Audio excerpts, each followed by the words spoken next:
And welcome to our first faculty research presentation of spring 2021.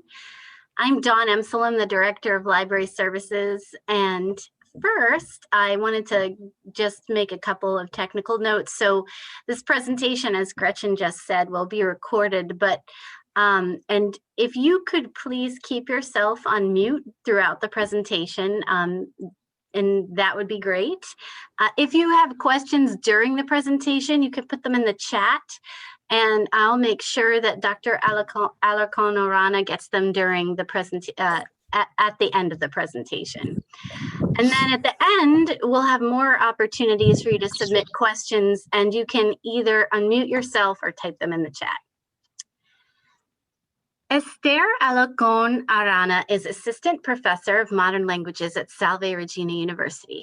Dr. Alarcón Arana's research focuses on transatlantic literatures and cultures from the 19th century to the present, with a strong emphasis on Spain. She's interested in issues regarding personal and national identities, different types of displacements and uprootedness, and feminism. She's presented her research at multiple national and international conferences and has numerous publications in peer-reviewed journals and book collections. Her most recent publications include Ni perdidos ni callados, la cultura participativa como reapropiación de la agencia en el tierra, extraña, published in the book El cine de la crisis, and the volume Muerte y crisis en el mundo Hispano, Respuestas culturales. And now, please join me in welcoming Dr. Alarcón Arana in her presentation, Feminism in Spanish Alternative Music, Mafalda. Okay, hi, thank you. I'm gonna start sharing, okay? And I'm gonna share the whole desktop. And here we are. First, let me tell you, this presentation is not about Argentine Mafalda, the comic. It's about a band, okay?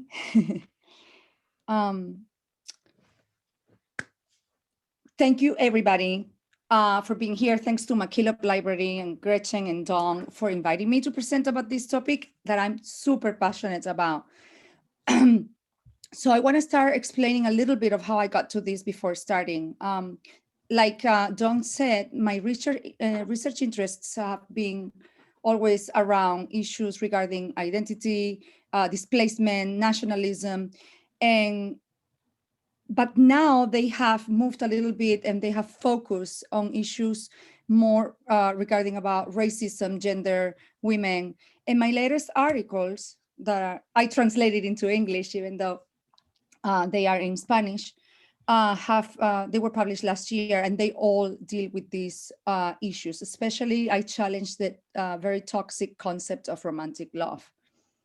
So today's presentation is part of my next book project, which I want to title Challenging the Establishment and Angering Patriarchy, Spanish Feminisms in the 21st Century.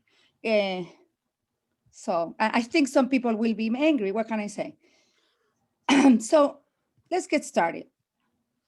Mafalda is a band formed in 2010 in Valencia by a collective that identifies itself as strongly feminist and politically engaged.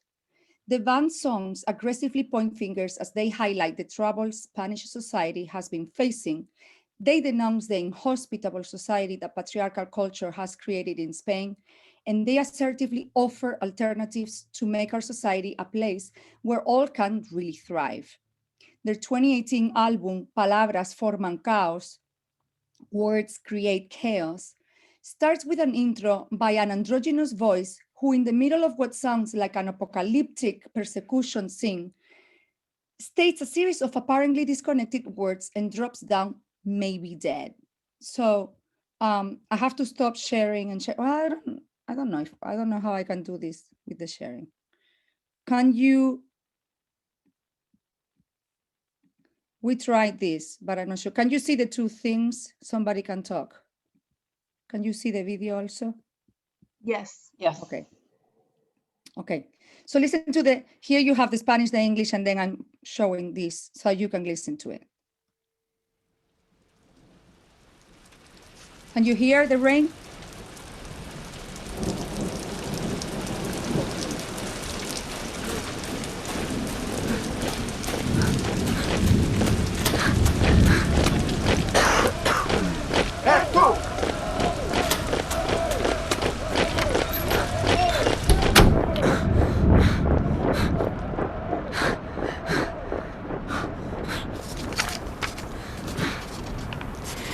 Memoria, familia, cuidar, producir, crear, monstruo, ídolo, plaga, huye, lucha. Prisma resiste, memoria, familia, cuidar, producir, crear, monstruo, ídolo, plaga, huye, lucha. Prisma resiste, memoria, familia, cuidar, producir, crear, monstruo, ídolo, plaga, huye. Okay, so let's go back to this. And each one of these words refers to a song. This is what they said in an interview, right? And in fact, with their songs, Mafalda challenges the patriarchal establishment's ideas on capitalism, law, family, history, etc. The album criticizes patriarchy as an oppressive and exclusive system that damages those who the dominant forces consider as the other, as not fitting their mold. Their songs then constitute an activist effort to expose the wrongs of patriarchy and propose an intersectional feminist agenda as the way to foster a hospitable society for all. While each song examines an aspect of these intersections, I'm going to explore this with my 399 class this semester, because I'm going to give each student a song. I have chosen 2 songs only because we don't really have time for everything. The first song is Las que faltaron, the ones that were missing, and Necesarias pero absurdas, necessary but absurd. In examining them, I will first analyze the lyrics, agreeing with Silvia Bermudez when she says that they are, quote, a valuable tool for reading ideological intentions and the changing political and economic tendencies in contemporary Spain. I will also explore the sound, following what the sociologist of music, Tia de Nora, has stated about its power to impulse change. According to De Nora, music does affect people's emotions and actions at the moment of listening. For instance, it motivates people to exercise and it helps them to concentrate. It depends on the song that you listen to. But I also claim that the conjunction of the sound and the lyrics has an even bigger impact, despite some people claiming that people don't listen to lyrics, but it has an impact. And it urges people to reconsider the value system, and ultimately it has the possibility of influencing their future political conduct. The song after the intro that you just listened to is titled Las que faltaron, and it refers to all the women, cis or trans, who have been overlooked by the establishment, particularly the educational system. And that's why they state this, and I'm gonna play you a little bit of this song. And you're going to have to, I'm apologizing in advance because there are ads. Oh my God.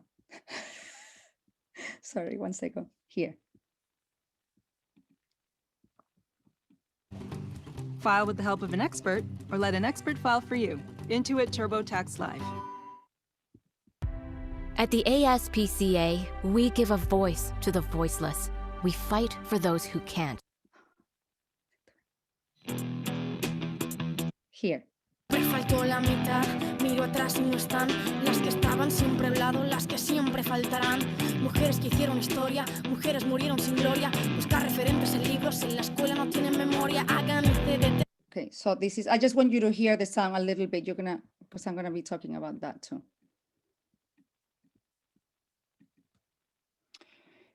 Connecting this little fragment to the album's intro, Las que faltaron, focuses on the issue of memory, or rather the lack of it.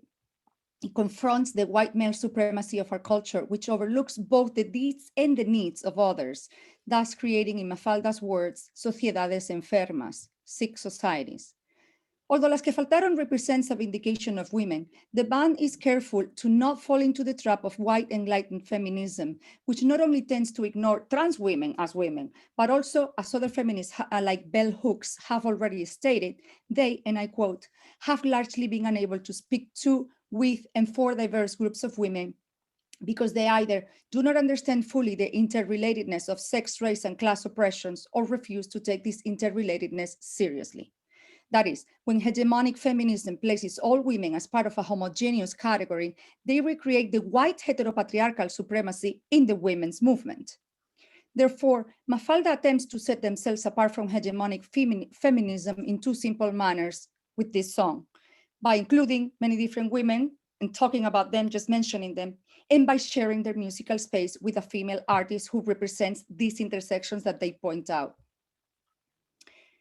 First, this song makes a point, like I said, of mentioning specific women from many different backgrounds. For instance, they talk about Cleopatra, the Egyptian ruler, Qin Shi, the Chinese pirate, the American activist Marsha P. Johnson, and Julia Hermosilla, a Spanish anti-Franco militant.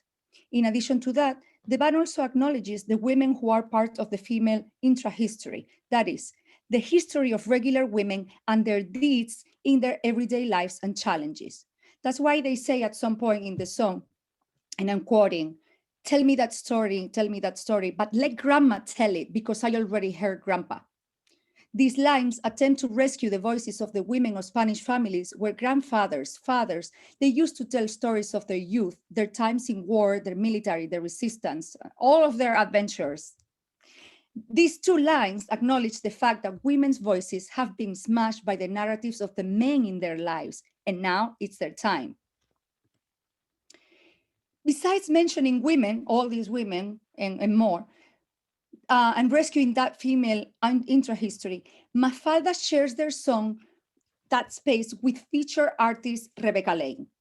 Lane is a Guatemalan artist who, in her own words, is committed to her liberation as a woman and the heterosexual roles imposed on her body and the colonization and militarization of the land that she was born in.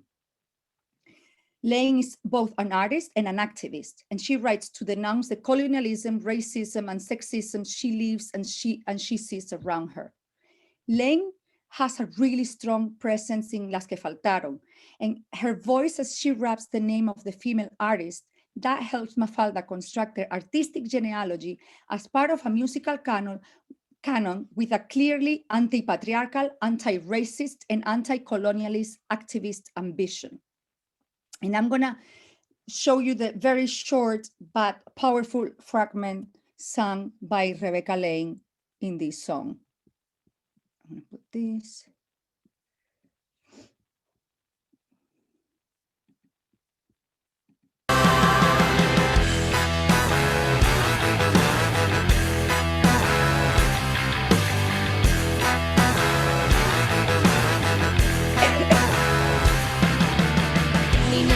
Neta Jane, Billie Holiday, Janis Joplin, Edith Piaf hoy me ayudan a cantar. Violeta Parra, Mercedes Sosa, Chabela Vargas, con ternura y rabia en la garganta. Por mis ancestras, por mis abuelas, por las poetas olvidadas, por todas las nuestras. Les mando fuerza de vuelta, por mí, por mis compañeras transfeministas y anti todo construimos la revuelta.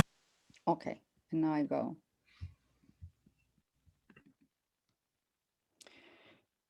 And here is all the women that she mentions in this little fragment. To Lane, hip hop is the best way to express her struggle against oppression. And therefore, this part where she raps the names of these artists who make an impact in her life and music intends to put queer issues, racism, and colonialism at the center.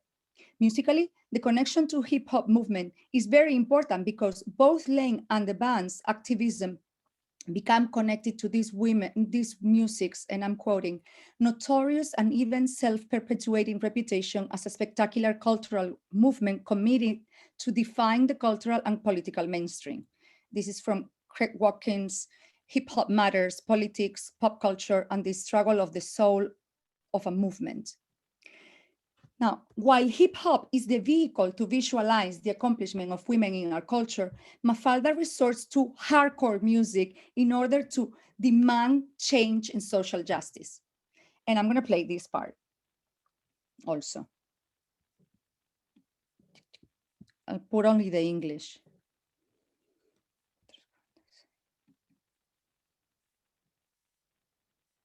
Oh, I need more room.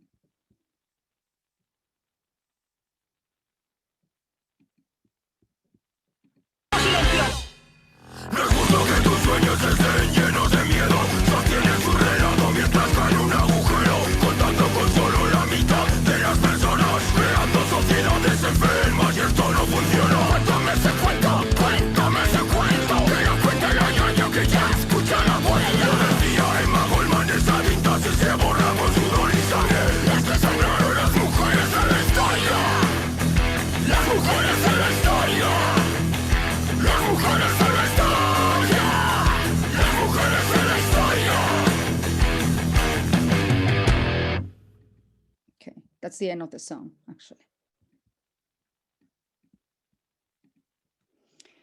So hardcore, I am gonna, at least for me, it shocks the audience and it adds the aggressive sounds to highlight the urgency of the change that's needed.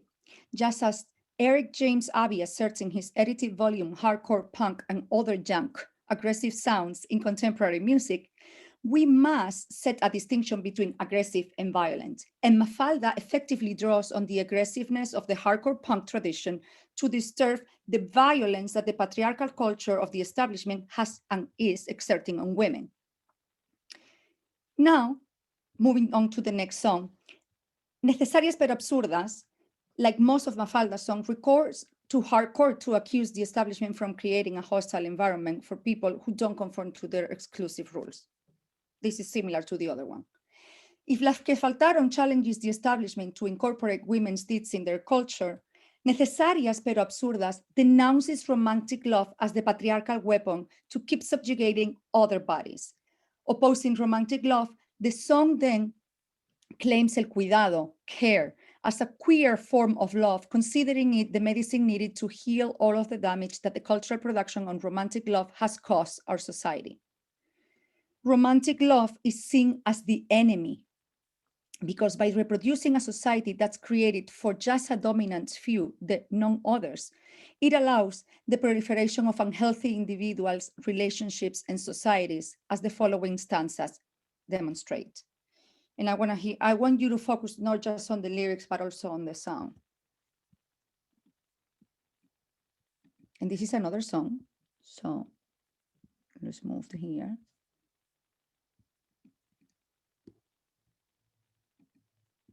More ads, sorry. Take a bite of Faye Best Self, and you'll taste a deliciously rich yogurt smooth enough to ski down.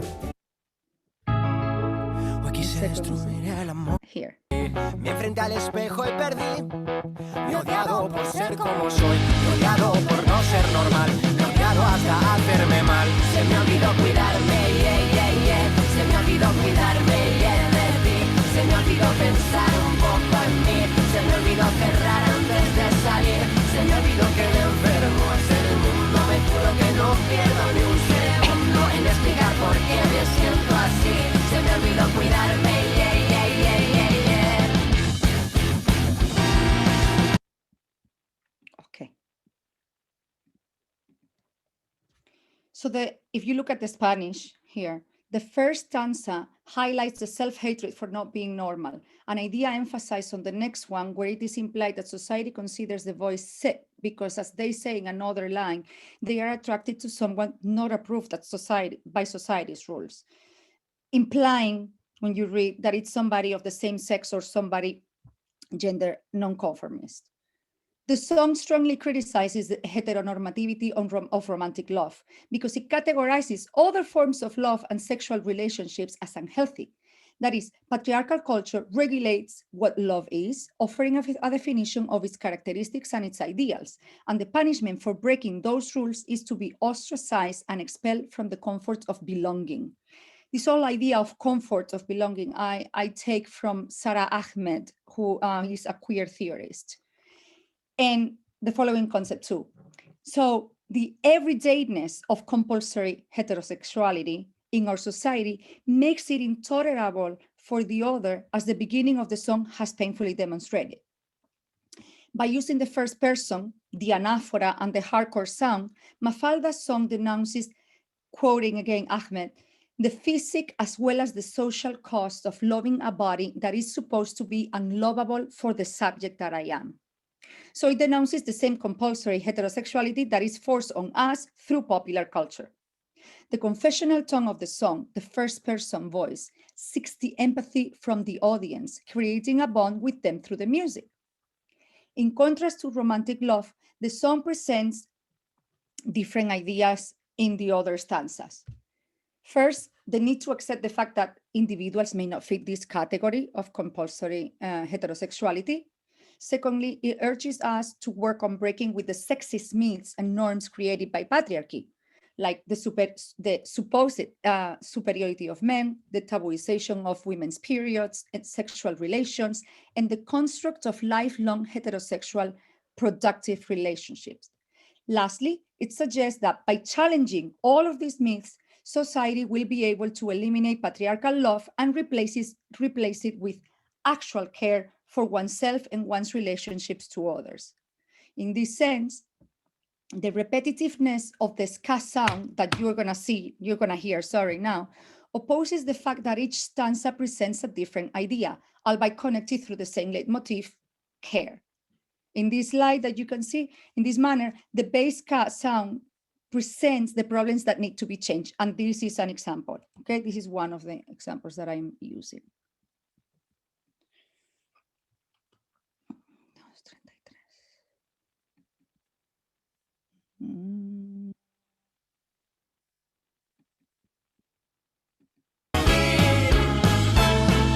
Hablemos de la regla de tus gatillazos, de que no tener sexo no significa rechazo, que me atraes igual, con ropa que sin ella, pene o vagina, me enganché a tu cabeza. Hey, tú. Okay.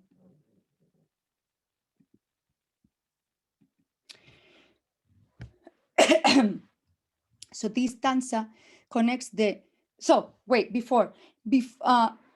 the previous part, I mentioned that there is a first person voice that tries to share their feelings with you. So they are trying to get your empathy. Now that yo changes into we, into nosotros, or tú and yo. There is a conversation between you and me. So the stanza connects the tú and the yo present in every ska stanza. Ska is that sound that you heard, pam, pam, pam, pam. And it's either using the nosotros or these two pronouns. So the repetitiveness of the ska sound, that pam, pam, pam, seeks for the audience to actually listen to the message and engage with it. Ska, which became very popular in Jamaica in the late 1950s, is a type of music, and I'm quoting, speaks of the sorrow of the people and the promise of the future. But while the lively melody of ska helped the young subculture escape from their oppressive reality, what Mafalda does is that they face it, they confront it, and in an attempt to assert their freedom from patriarchal oppression. So by engaging both themselves and the public, the yo and the tú, Mafalda encourages a dialogue that has the possibility of forming a community capable of subverting the patriarchal ideas of the establishment. Now, the care idea, excuse me, the key concept here is the idea of cuidar, caring, which they emphasize in a section that, softly sung in Basque, separates the hardcore painful beginning from the ska playful reflection. I would like for you to pay attention to the sound right before and right after this little section. And it's minuto uno.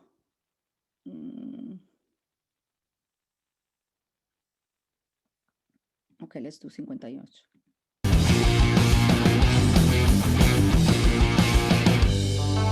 Zaindu zure burua, nik distantzian.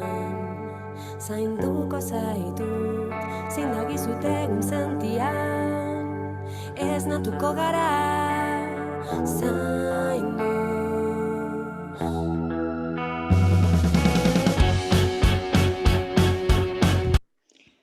So I put this on purpose. We had the beginning of the song that you heard and with hardcore sound. Then And then afterwards, we have the ska music sound. So we have the presentation of the problem, and then we have like the ideas, like all the issues that create this problem. And in the middle, we have care. We need to take care of ourselves and each other. So in this section, a captivating female voice asks you to take care of yourself so as to be ready to be taken care of by another.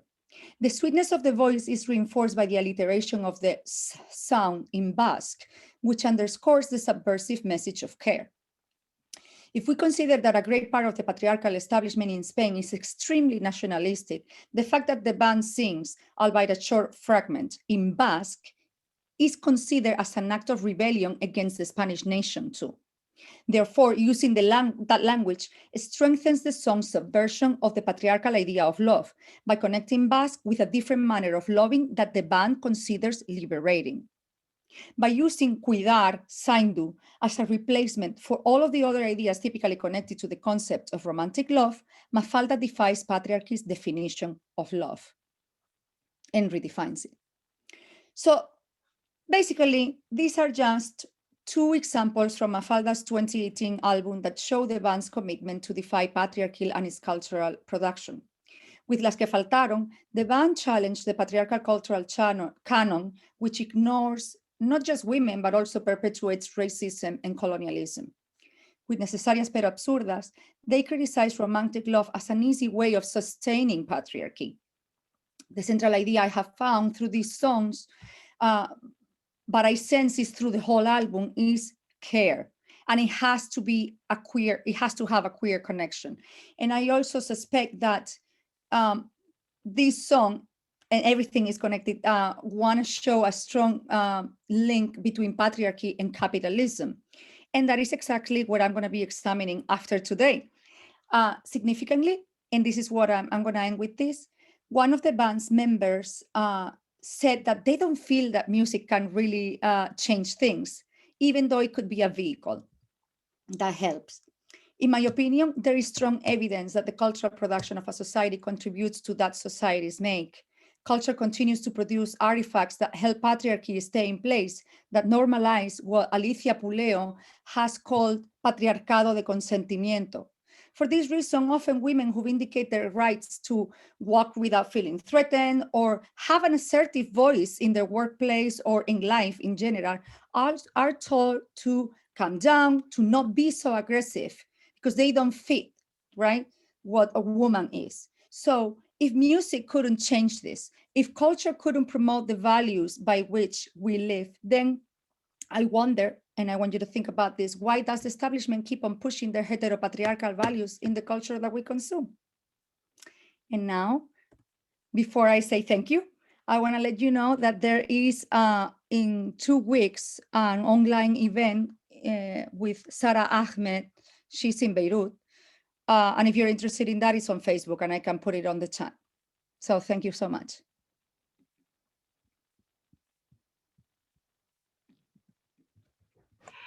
Thank you so much, Esther. And I wondered if other people, we're just troubleshooting the chat just now.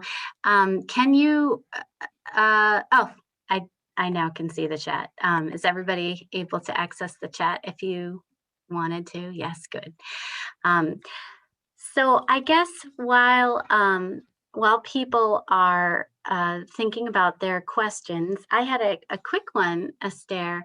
I was really struck by that, like you alluded to the hardcore style.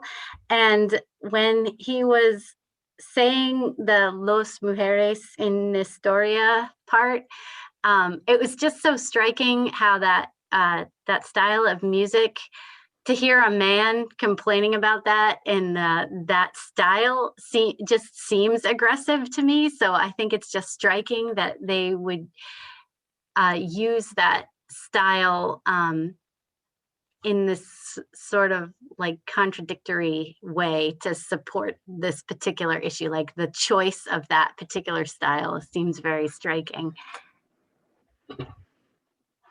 I love it. I I think that the sound, the hardcore sound, is what pushes me. In fact, I play this music at the gym, and I start thinking about what I'm writing. Right?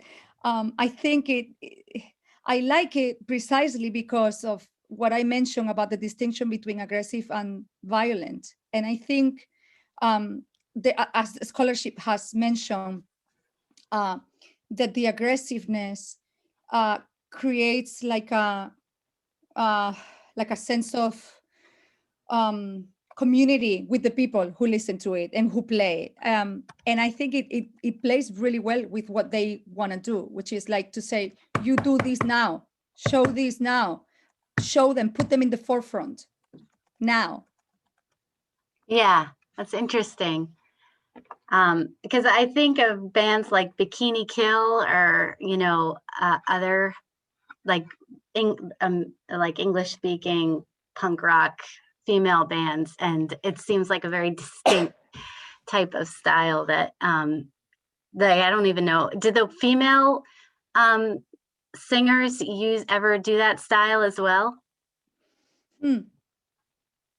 What I find that the female singers do is more, they say very strong words. They say words, well, they say, I fucking want this. And they say it in English, like they mix the English and the Spanish. They say, they talk a lot about blood, period blood, in their songs. And they do it in a way, it's like, you are uncomfortable, sorry, too bad, I don't care. Like more of that, you're gonna get more of that. So I think that the aggressiveness, you have the sound. I haven't talked about the words, about a lot of the words, but they are very harsh in that. And Sharon Franco is giving other examples of female kind of like harder musicians like Joan Jett and Chrissy Hind. I'm gonna have to look this up because I have no idea. Norman Rusin says that he was looking at two segments, one at the beginning of the album and the one with all the names of women inspiring Rebecca Lang.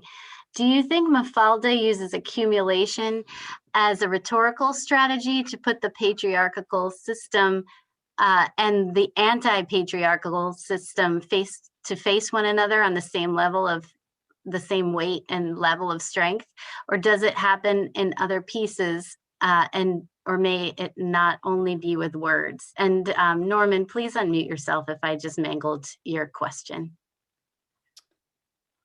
Well, I really like that you thought about that, and I'm going to take this as when I work on the article. I don't know if they do that in other. I don't remember if they do it in other songs, because I have only examined in detail a couple, 2 or 3. So I'm gonna have to look this up, but I think it definitely works for this one.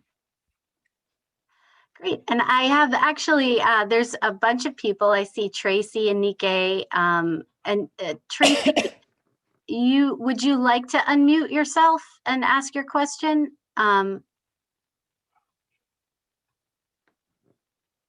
Or I can read it. You can go ahead and read it. Okay, sorry. Is this the band's first album? If not, has there been an evolution to their work?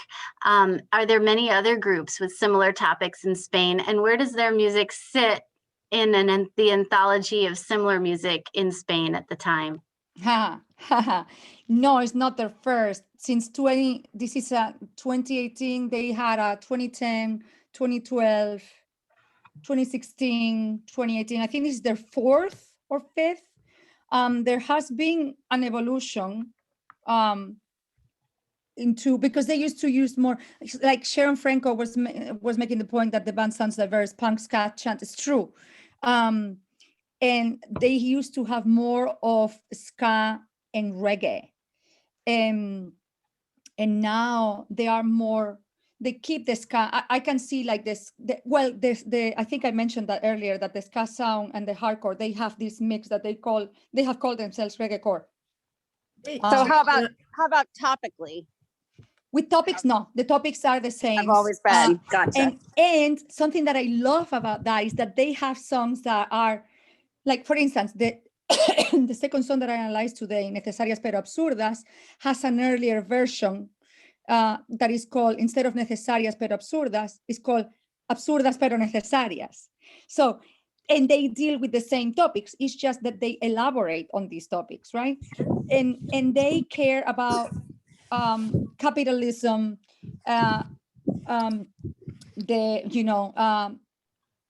sex, gender, racism, the environment. These are all topics that are very much connected, and that's why I have to find a way of making them. I need to find like the common point, and I think I'm finding it, but we'll see after I make my students work on that. Nike, would you like to ask your question? Sure. I was just curious, Esther, about sort of like where, like if you're thinking about your general sense of how their messages land. Like I was mentioning Pussy Riot. I was so reminded about that. And I don't know if people are familiar, but Pussy Riot is also an all-female band in Russia that was like thrown in jail and similar messaging.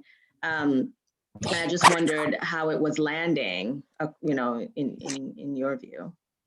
Actually, yeah, and it connects to something I didn't answer from Tracy. So they are, I call them alternative, not because they are alternative music. I think the music you can find, what music is. It's not, but the lyrics and the topics are not what you hear on the top 40 list. They are not part of the top 40 list. And if you check their look, let me see if I can, I'm going to share with you this. If you see here, they have 39,000 followers. That's not that many. Okay. This is the bands. Like I have, like pop artists may have like 500,000 followers, things like that. So I don't know how many they do. So they travel all over Spain. They even, they're famous in Latin America. They love the Southern Cone. They go there. But I think it's like smaller circles. And I don't know. But in terms of like being thrown in jail, they have one song in this album, in the 2018 album, in which it's a rap. It's like an all rap kind of like all style rap.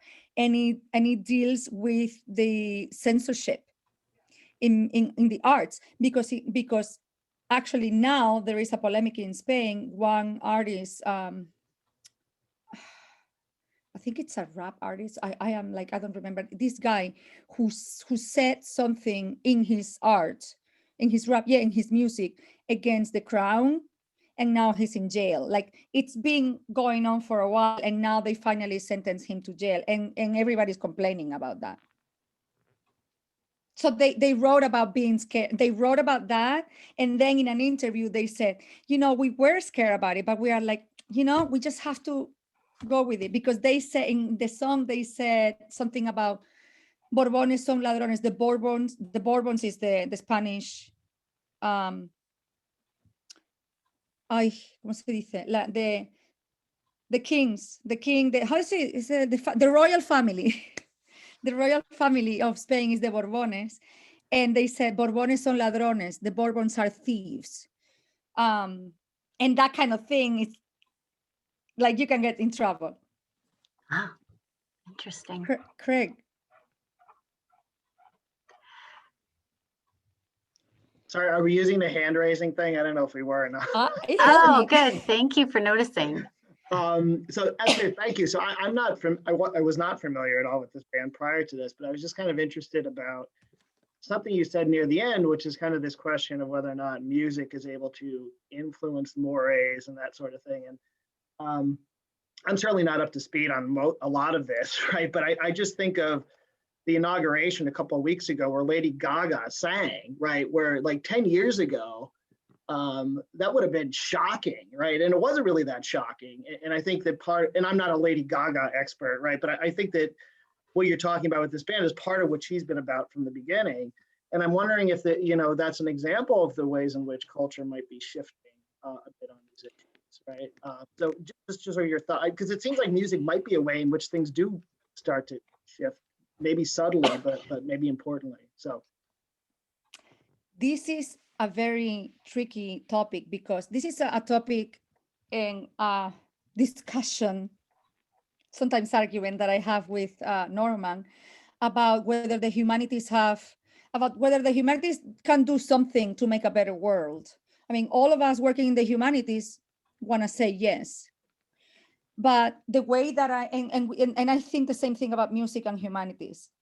And the way that I save the humanities, because I have way too many examples of horrible people who have studied humanities, I always say it has the potential. I think it has the potential, and the recipient has to want it. So can there be change? Yeah, right. Is this an example of, are we seeing change? I think we are, but this morning in another class that I was teaching, we were thinking about this. It's like, are we really changing society, or are we? Sometimes I'm very pessimistic. Are we just fooling ourselves? Yes. Oh, this is so feminist. Everything. How feminist? There is so much space to talk about all these things. But at the end of the day, are the changes really happening? Because sometimes I'm very disillusioned, let's just say that. But other times I see my students who are so much farther than we were back when we were in college. So I'm like, something has to be changing. I don't know. Tim has a question. Tim. Hi, Esther. Great job. Thought-provoking. Late in the afternoon, it's nice to think. Even though we're at a university, sometimes I go through my days where I feel like I'm not thinking very much, so it's nice to think. You were just talking about what's the potential for change and being sometimes pessimistic, sometimes optimistic. So I think there was something interesting that you said earlier in the presentation about if it's not threatening, if there isn't potential for change, why this reaction? Why bother to react? And I don't know if anyone else saw this, or if you saw this New York Times article. I just pulled it up on my phone from 2 days ago. I think it was published on Tuesday. It's about France, but I wondered, I would be interested in your thoughts on Spain. It says, will American ideas tear France apart? Some of its leaders think so. And then it says, politicians and prominent intellectuals say social theories from the United States on race, gender, and post-colonialism are a threat to French identity and the French Republic. So I just couldn't help but think of that article when you were speaking, talking about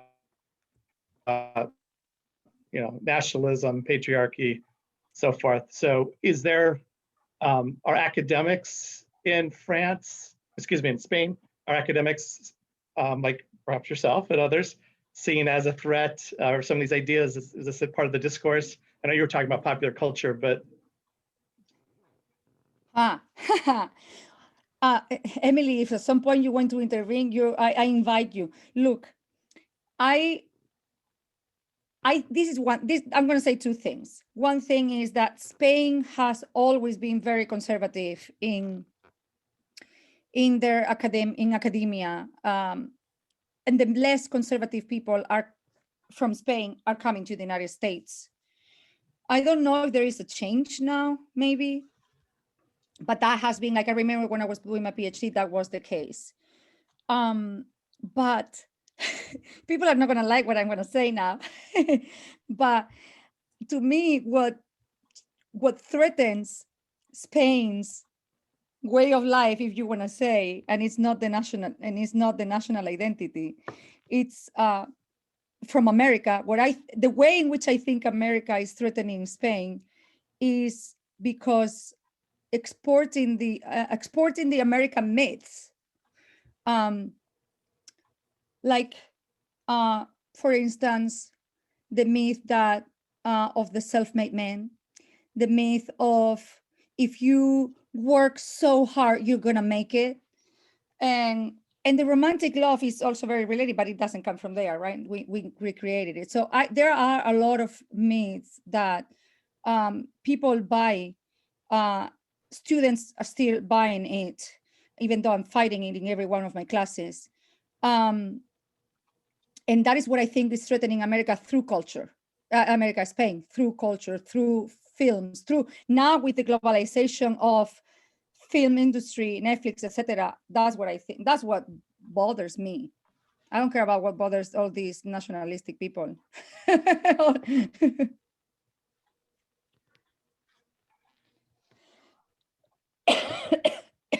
Yeah. Esther, while we're waiting for other people to, did I see somebody wave their hand? Oh, Emily. Emily, do you want to ask a question? But you're on muted, mute. Emily. Emily's talking muted. I don't know how that happened. Sorry. I was going to just chime in a little bit with Tim's question and Esther's answer, and then I had a question also. But I think the question of nationality in Spain is interesting because of how like there's the different nationalities in Spain, and there's the different regions that have such claim on like the Catalans and the Basques, and for those regions it's so important. And when you ask them what is their identity, I think they would say that they're Basque or Catalan before Spanish. But if you ask somebody from, like the South, I was in Sevilla just now, and Esther's from the South, and all this stuff was happening in Catalonia, and they're like, why is this happening? Like, why do they keep going on about the same topic? Like, we're in this different moment, but it's not. So there are a lot of different realities. But I think the myths that Esther is talking about are really interesting too. And just the different myths that different people believe in different places, and how that shapes, takes on a life of its own. Anyway, I don't want to ramble too much. I was going to ask just about, have you seen connections with, there's this really popular Spanish artist, Bebe.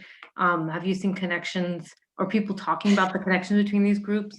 That's, when I think of a strong female artist in Spain, that's who I think of. And her music is really strong. And then also I like that slide you showed with all the connections of the female, different important, like Violeta Parra and all these other important female figures that you recuperate. And I always find that interesting. And I guess men do it too, but I've seen in a lot of the women I've studied, they seem to make these like lists and genealogies of other women. And like, exactly, a genealogy. Mm-hmm. Yeah, I'm part of this movement. So I guess that's my question. So I'm glad that you brought up Bebe. I play one of her songs, Malo. It's like a cult song against domestic violence, and I played in my class. Herself as a person, as an individual, I dislike very much, because despite, it's so weird because she makes these songs and then she's like, and the way when she speaks publicly, she talks about feminists being feminazi. Another term that I discuss with my students, right? The whole idea of being a feminazi. I think it's very charged, very rude, and it shows a complete lack of knowledge of what feminism is. And I think it's really paradoxical that she writes these songs and then she says these things. So I take the opportunity to tell my students about that. I didn't know that at the beginning, but then when I learned about that, and I learned about that by doing my research on here, and I just couldn't believe it. But there is another artist, I'm going to write her name here, Rosalén. She is very popular now, super, super popular. She's in the top 40 list always. And I actually examined one of her songs in a conference, and we're going to analyze that in another one of my classes. She is very feminist, not at all the same style of music. It's pop music, very relaxed, very, like this. But she But what I like about her is that one of the things she does in every concert, every interview, everything that she does, she has sign language also. In her concerts, she lives what she says. I imagine, I mean, the other band does too, but she does, for her, this is very important, you know? And James Mitchell has a question. Oh, where? Sorry, I'm unmuting and appearing out of the blue. So I'm curious why you're like the concept of romantic love versus, say, companionate love, right? That you seem to be like talking about this. The sense of caring seems more like a companionate love, where it's more about taking care of one another and appreciating one another instead of this mad, passionate love that we. So you're ascribing this romantic love to the U.S. or to American society? No. Okay. So I was Not just at curious. all. It sounded like, because what you just said in terms of the myths that are exported from America, that was one of the ones that I thought That was you the mentioned. exception. That was the exception. Okay. That it still comes back and forth. This is everywhere. The whole idea of romantic love is everywhere, and it's not. No, in fact, I'm studying this. We're studying this. We've been studying this like in my Spanish, survey class. It's everywhere, and very strong from the 19th century on. It's from Spain. So no, sorry if that no. Thanks. No, that's why I was just confused, because I normally think of romantic love as a European concept. Yes. Just trying to defend my homelands. Defend them, but Hollywood is perpetuating that. No, certainly, but I think like the whole conglomerate media across the board is perpetuating that. But I also think about what Tim was talking about in terms of these values exported from the US that are affecting France. I think that that's sort of interesting, because I don't know that the values are all that different between. It would be subtle shades, I think, between France and the US. So when if Tim and you are referring to like I don't know, like anti-colonialist, anti-racism values, and I think that it's funny because now I'm also doing research on a series of Afro-descendant artists from Spain. They're Spanish, and a lot and most of the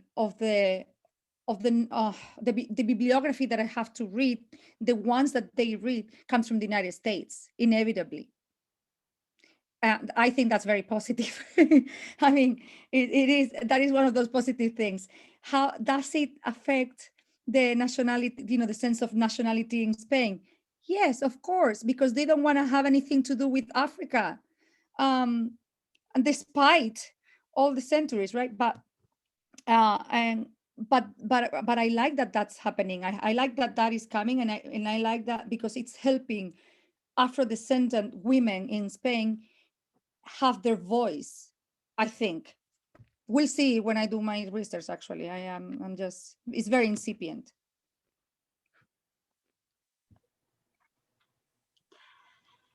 And Lindsay LaChapelle is just pointing us to another anti-establishment band, the Butcherettes. I actually pulled them up, and I thought it was sort of interesting, the image from their homepage. I'll just share it.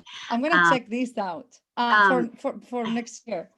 It was not my choice of music, but we listened to a lot of punk rock in my house, and this was hopefully going to be a gateway album, and I kind of actually enjoyed it. So it just reminded me of that, Esther, as I was listening to the music you played for us today. Yeah, I love that. Thank you. I have some. I'm preparing a course on transatlantic feminisms for next semester. So these ideas, I love them. Just give me what you have, everything. Thank you. Oh, we probably have time for another question or comment if anybody would like to. If nobody's going to ask one, I'll ask one. This is just sort of a general question about feminism.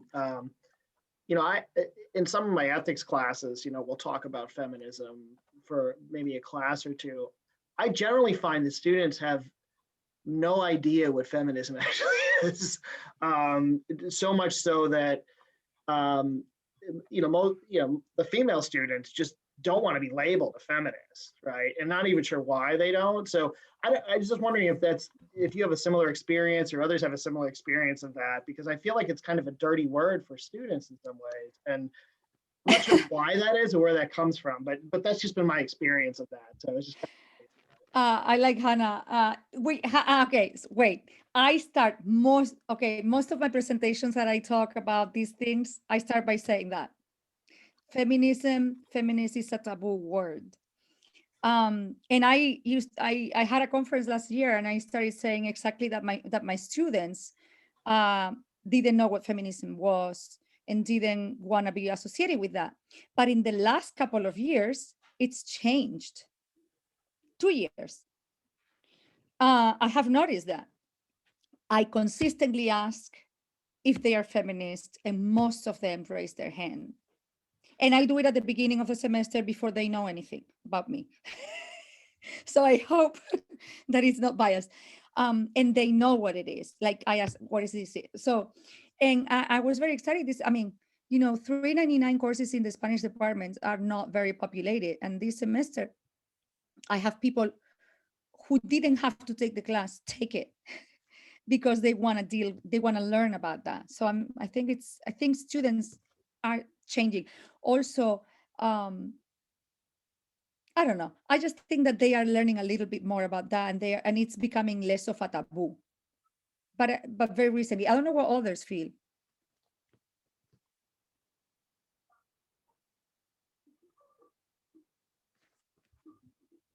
I'm very shameless with that, less and less shameless. See, Dolly Parton will not call herself a feminist, yet she's revered for how she lives her life, like we would say a feminist would. Yeah, it's like this woman that I was talking about in Spain. I don't know about Dolly Parton's life, honestly. I just know that she gives book to my kid, and many others.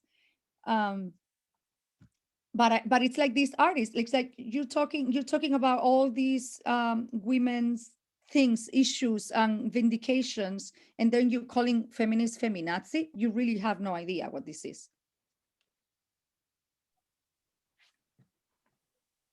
Yeah. Tim? Yeah, I was just going to jump on Greg's question there a little bit. As someone who's working on with the core revision, and that we'll all be looking at over the next couple of years, at Salve Regina, I think of some of the strongest feminists I have met are Sisters of Mercy. And so we were talking about national identity or whatever, but we're thinking about our own institution. We now have the Catherine Macaulay statue in our undergraduate student body. I think it's about 70% female. We come from a religious orders of women, maybe orthodox and in some ways conservative, but my definition of feminism, I think they would fit into that. So it would just be interesting to have some conversations, maybe across, with colleagues and with students about that, because I think it's a lot about it's how you define. But I think Hannah's comments are spot on. It's just the association of the word. I kind of think of like the Democratic Party stopped using liberal and they use progressive because it's just the word shut people down. And so I think Dolly Parton lives a life that's pretty feminist, whether she likes the word or not. But yeah, Tim, in the class, in the 399 class of feminism that I'm teaching, we're the 18th and 19th centuries, like the first and second wave of feminism in Spain, and in the 19th century, they were talking about how the positivist ideas, the pseudoscience at that time was connected, was trying to prove the inferiority of women. And the liberals of the 19th century wanted to be, it's like today, like if you're a liberal, you believe in science, but if you believe in science, then in that time you're believing in the inferiority of women. And surprisingly, it was the Catholic people in Spain, a version of Catholicism, not all of them, obviously. There was a very conservative Catholic, but the Catholics were the ones that were challenging that discourse and saying, no, the women have the same soul of men, and reason is not in the brain. Women are exactly like men, and they deserve the same rights. And it was really interesting. Then things went a different way, but at the time it was like that for a sector. Oh, it's very exciting. It is exciting. And I'm sorry to end our discussion because it seems like it could go on for a while, but I think that this is the type of thing that, could be a topic for our, inclusive reading club or, something else. I hope we'll continue these discussions. And Esther, thank you for getting us started with your research. It's been very interesting. And everybody, thank you for coming and for participating. And Hannah says that she thinks that since gender is one of our critical concerns, our Mercy critical concerns, yet it is not a large part of our curriculum. There's lots. Sorry,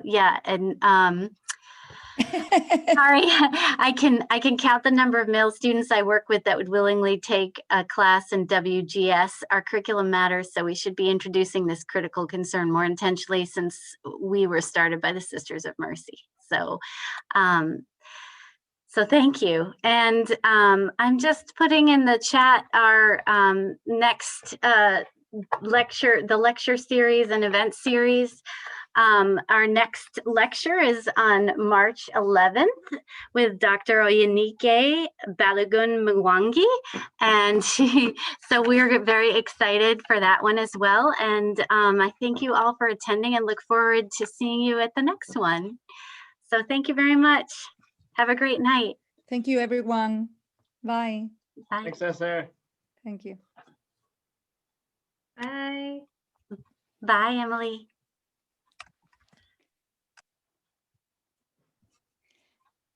These people probably don't know how to turn themselves off. Gretchen, do you want to, should we stop recording? Yeah. I was one of those people, but I'm gone now. Bye. Bye.